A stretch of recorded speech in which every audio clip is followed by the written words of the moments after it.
I brought a divorce plan to therapy, and before I could finish explaining it, my husband looked at me and said, "You finally decided I'm not worth saving." The folder sat open on my lap. Inside were copies of our bank statements, mortgage balance, debts, vehicle information, and a rough proposal for dividing everything we owned together. I hadn't brought it to punish Grant. I brought it because I knew emotion alone would not carry me through that conversation. Our therapist, Fiona, already knew why I was there. We had spoken privately beforehand and agreed she would guide the session if Grant became hostile or tried to derail it. My father was waiting outside. I had parked near the entrance and taken the chair closest to the door. A few years earlier, I would have laughed at the idea of taking safety precautions around my husband. Now I couldn't ignore what had happened in our home. Grant stared at the paperwork. "Answer me," he said. "Is that what you think? That I'm not worth saving?" "That isn't what I said." "You didn't have to." His voice was quiet, but I recognized the pattern. He wanted the conversation to become about his pain before we discussed the choices that had brought us there. "I believe you need help," I said. "But I can't keep losing myself while I wait for you to accept it." Grant leaned back and looked away. Our marriage had not ended in that therapy room. By then, it had been breaking down for years. We had been together for 7 years and married for 2. When I first met Grant, he made ordinary moments feel exciting. He could make strangers laugh in a checkout line and turn a quiet evening into something memorable. I was naturally cautious, and he made me feel lighter. His drinking once seemed harmless. A few drinks with friends. Another round at dinner. A beer at home after a long day. Then he began drinking alone. He stayed awake after I went to bed. Some mornings, he was irritable and exhausted. When I asked why, he blamed poor sleep or stress. Before our wedding, I found an empty bottle behind a box in the garage. Grant said it had been there for months. Later, I found another one under the kitchen sink. He claimed a friend had left it. When I discovered several cans inside an old backpack, he accused me of invading his privacy. Every confrontation ended with an explanation just believable enough to make me question myself. Eventually, I found him asleep on the bathroom floor. He was breathing, but it took several attempts to wake him.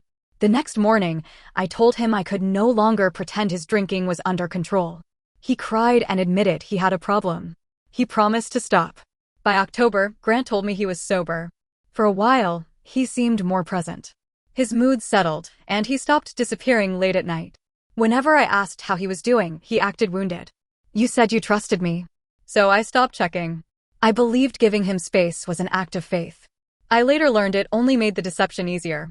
Around the same time, Grant left his job. He said the environment had become toxic and was affecting his mental health. I supported him. I told him to rest for a few weeks and then look for something healthier. Weeks became months. Grant slept late, played video games, spent time with friends, and took long rides on his motorcycle. He did not seriously look for work. Meanwhile, I covered the mortgage, utilities, insurance, groceries, and nearly every other expense. When I asked him to apply anywhere, even temporarily, he became defensive. "So now I'm a burden?" he asked. "That isn't what I said. We need help paying the bills. You only care about money. I care that our savings are disappearing." During one argument, he accused me of financial abuse because I was monitoring our spending. I stared at him. "I'm the only person putting money into the account. That doesn't mean you get to control me. I'm asking you to contribute." He walked away and refused to speak to me for the rest of the evening. That became our routine. I raised a problem, and Grant shifted the focus to how badly my concern made him feel. By the end of the argument, I was usually apologizing for bringing it up. We started couples therapy because I still believed our marriage could recover. Fiona tried to keep our sessions focused, but Grant often argued with her. If she asked about alcohol, he accused her of labeling him. If she asked about employment, he said she was taking my side. When I described how exhausted I felt, he listed my mistakes. He could turn any concern into evidence that I was unfair. I kept returning because I thought refusing to give up proved how deeply I loved him. Then, one night, Grant came home after midnight. I was awake because he had stopped answering his phone. His key scraped against the lock several times before the door opened. He stepped inside and caught himself against the wall. "You're still up," he said. His eyes were unfocused, and the smell of alcohol reached me before he did. "Did you drive home?" "I'm fine." That wasn't my question. He dropped his keys toward the bowl near the door. They hit the floor. "You always interrogate me the second I walk in. You told me you were sober." "I am." "You can barely stand." Grant pushed past me and went into the kitchen. I knew arguing with him while he was intoxicated would lead nowhere. I also knew I had spent months waiting for the right time to confront him, and the right time never came. "You drove like this," I said. He opened the refrigerator. "Stop accusing me. Your car is outside." I said I'm fine. "You could have hurt someone." He slammed the refrigerator door. "I don't need a lecture. I need you to go upstairs and sleep. Stop ordering me around." I turned toward the hallway. Grant stepped in front of me. "Move. You don't control me." "I'm not doing this tonight." When I tried to pass him, he blocked me again. Then he moved toward me so suddenly that I stumbled backward into the kitchen counter. He did not hit me, but the look on his face frightened me enough that I reached for my phone. "Who are you calling?" he demanded. "I'm getting help." His anger shifted into panic. He said that if I called the police, he might hurt himself. Grant had made similar statements during previous arguments, usually when I tried to leave. That night, he was intoxicated, unpredictable, and standing between me and the front door. I called emergency services. When he heard me give our address, he shouted that I had betrayed him. Then he punched the wall beside the staircase. The drywall broke inward. He struck the bathroom door next, splintering part of it near the handle. I backed into the kitchen and stayed on the phone until the officers arrived. Grant became quieter when they entered. He told them we had been arguing and tried to minimize the damage.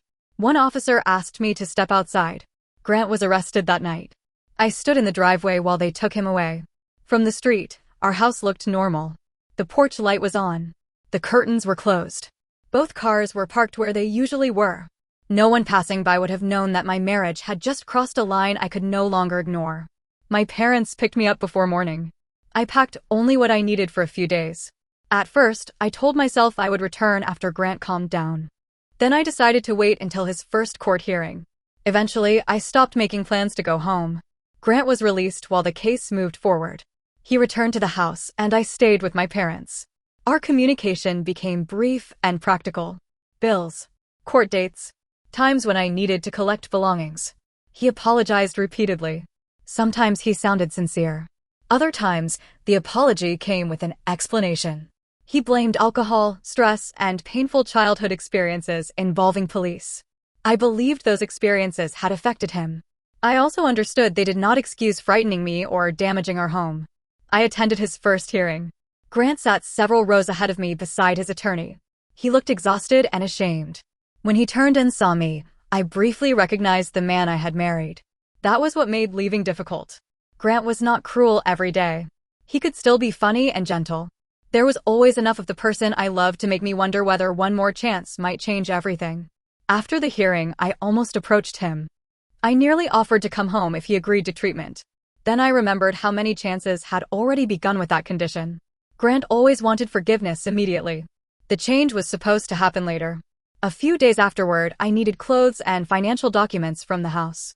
I texted him in advance because he usually left when I needed to stop by. The messages did not show as delivered. I called and received no answer. After several hours, I contacted Fiona because no one had heard from him since the hearing. We discussed whether a welfare check might be necessary if he remained unreachable. Before taking that step, I drove past the house. Grant's motorcycle was gone. I knocked, waited, and called again. When no one answered, I entered with my own key. The smell of smoke and stale food met me at the door. Dirty dishes covered the kitchen counter. Takeout containers were stacked beside the sink. Ashtrays sat around the living room, and the curtains were closed despite the afternoon sunlight. The television was still on. His gaming headset lay on the floor. I stood there with an empty bag and accepted what I had resisted for months. Grant was not using the crisis to rebuild his life. He was waiting for the pressure to disappear. I collected what I needed and returned to my parents' house. Our next therapy appointment was scheduled for Friday. I contacted Fiona and told her I wanted to ask for a divorce during the session. She asked whether I felt safe doing it in person. "I don't know," I admitted. We made a plan. Fiona would control the conversation. I would sit near the exit. My father would wait outside. If Grant became threatening, I would leave immediately. The night before the appointment, I prepared the folder. I listed our assets and debts and wrote what I believed would be a fair division. It was not a legal agreement. I wanted to show that I was not trying to punish him or take everything. Part of me still hoped we could end the marriage without destroying each other. Grant arrived a few minutes late. He looked tired but appeared sober. Fiona explained that the session would be structured and that neither of us could interrupt the other. Grant noticed the folder. What's that? A proposal for dividing our assets. His expression changed. I opened the folder. I'm filing for divorce. Grant stared at me. I explained that I thought we should sell the house, pay the remaining mortgage and related expenses, then divide whatever remained. We could each keep our own vehicle and separate our personal belongings. Before I finished, he looked at me and said, "You finally decided I'm not worth saving." I didn't say that. You planned all of this before coming here. I came prepared because I didn't want another argument. So I'm just paperwork now? No. But our marriage is ending. You already gave up. I have asked you to get help for years. Grant looked toward Fiona. She thinks I'm dangerous. I think what happened that night was dangerous, I said. I never hit you. You blocked me from leaving, charged toward me, and damaged the house. Because you called the police. I called because I was afraid. You knew what that would do to me. You were intoxicated and threatening to harm yourself. His jaw tightened. You yelled at me first. Yes, I said. I should not have yelled. That does not excuse what happened afterward. For once, I accepted my part without allowing it to erase his. Fiona asked Grant what he had done since the arrest to address his drinking. He said his legal problems had consumed his attention. She asked whether he had contacted a treatment program, support group, or individual counselor. Grant argued that he could not fix everything at once. When she asked about his job search, he said no one would hire him while charges were pending. Then he turned to me. You're leaving when I need you most. I have stayed through every promise and relapse. So that's it? I hope you get help. But I can't remain married to the possibility that you might change someday. His anger faded. He said there was no reason to keep trying if I left and made several concerning statements about his safety. Fiona immediately began asking him direct questions. Grant insisted he had not meant the statements literally, but she remained calm and continued assessing the situation. After a few minutes, she looked at me. I need to finish this session with Grant privately. I nodded. Months earlier, I would have stayed because I believed leaving made me responsible for what happened next. But Grant was with a trained professional. His safety could not depend entirely on whether I remained his wife. I closed the folder and stood. I'm sorry this hurts, I said. My decision is final. Then I walked out. My father was waiting beside his car. I reached the parking lot before my legs began shaking. He opened the passenger door without asking what happened. I told him, I said. How do you feel? Terrible. That doesn't mean you were wrong. I cried on the drive home. I had imagined that asking for a divorce would bring instant relief. Instead, I felt grief, fear, guilt, and exhaustion. Ending the marriage did not erase the years when Grant had been my closest friend. It did not erase the good memories or the future we once imagined. It only meant those memories were no longer enough to make our present safe. A few days later, I received a court notification. Grant had been arrested again after failing to stop for an officer. He was also accused of violating a condition connected to his release from the first case. I did not know every detail, and I refused to assume more than the record showed. What mattered was that another crisis had happened almost immediately after he insisted that losing me would destroy his reason to change. For years, I had believed the right consequence might finally reach him. It never did. Grant regretted what happened after each crisis, but regret did not prevent the next one. For several weeks, I did little beyond work and sleep. I knew I needed legal guidance, but even making an appointment felt overwhelming. Eventually, a friend recommended Megan. She reviewed the folder I had taken to therapy and explained that it was only a starting point. The actual division would depend on financial disclosures, negotiations, and the final agreement. She did not encourage revenge or promise a quick resolution. She gave me a list of documents to collect and advised me to communicate with Grant only about necessary financial and legal matters. For the first time, the divorce felt manageable. The house still had to be maintained until we decided whether to sell it. Shared expenses remained, so one joint account stayed open temporarily. Megan told me to monitor it closely and document every transaction. By early summer, Grant and I were officially separated. The divorce was not final, but my daily life became quieter. I no longer woke up wondering what mood Grant would be in or checked my phone expecting another emergency. I had more energy because I was no longer replaying arguments throughout the day. Months later, after taking on additional responsibilities and completing several difficult projects, I received a senior-level title and a raise. The promotion did not erase everything I had been through, but it reminded me that I was still capable. I returned to the gym and started sleeping better. I also began reading again. Grant used to make fun of the fantasy novels I loved. He called them silly and acted embarrassed whenever I became excited about a new book. After the separation, I joined a small reading group. The first time I spoke openly about something I enjoyed, no one mocked me or made me feel foolish. On the drive home, I realized how often I had made myself smaller to avoid irritating Grant. Freedom returned quietly. I chose what to eat without anticipating complaints. I accepted invitations without worrying that Grant would feel ignored. I spent mornings reading and stopped apologizing for enjoying them. Then one day, I checked the joint account and saw several $200 cash withdrawals. Below them was a $1,500 charge from a restaurant and catering business. At first, I assumed Grant's card had been stolen. I called him. "You need to freeze your card. There are several large transactions." There was a pause. "It wasn't stolen." "What do you mean?" "I used it." "For what?" "A friend is moving away. We wanted to give him a good night." I looked at the total again. "You spent thousands from the account we use for shared expenses?" "I meant to use my personal card." "You also made multiple cash withdrawals." I got confused. "You hoped I wouldn't notice." "That isn't fair." "What isn't fair is taking joint money while we are dividing our finances." Grant exhaled and began saying how sick he felt about what he had done. He called himself a terrible person and said he ruined everything. In the past, I would have comforted him until his decision became my burden. This time, I stayed focused. "I'm sending the transactions to Megan. You need to replace the money. Please don't turn this into another legal issue. You made it one when you used the account. You know how overwhelmed I am." "I'm not discussing that. Replace the money." I ended the call. My hands shook afterward, but I did not call back. Grant replaced part of the money. Megan documented the remaining amount during the financial negotiations.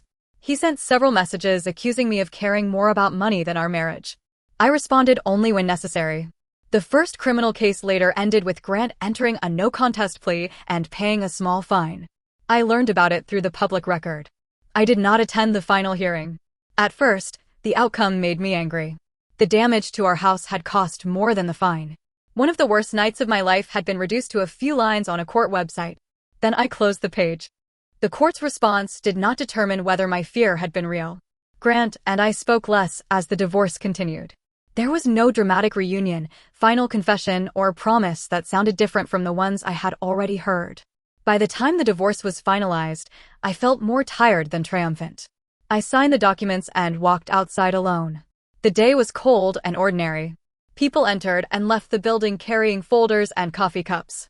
Cars moved through the parking lot as though nothing important had happened. I waited for a huge emotion. What came was peace. For a long time, I thought I needed Grant to admit that his choices had destroyed our marriage. I wanted him to understand why I left. Standing outside that building, I realized my healing could not depend on his understanding. Maybe he would change one day. Maybe he would not. His recovery was no longer the condition for mine. I still hoped he would become sober and build a stable life. I hoped he would learn to take responsibility before another crisis forced him to. But I no longer believed I had to remain beside him for that transformation to matter. Some people might say I abandoned my husband at his lowest. Others might say I stayed too long. I left because love had become an excuse for broken trust, financial strain, fear, and endless second chances. Somewhere during those 7 years, I had started disappearing. The divorce did not feel like revenge. It felt like returning to my own life. Grant once asked whether I had decided he was not worth saving. I never believed he was worthless. I simply understood, at last, that saving him could not require losing me.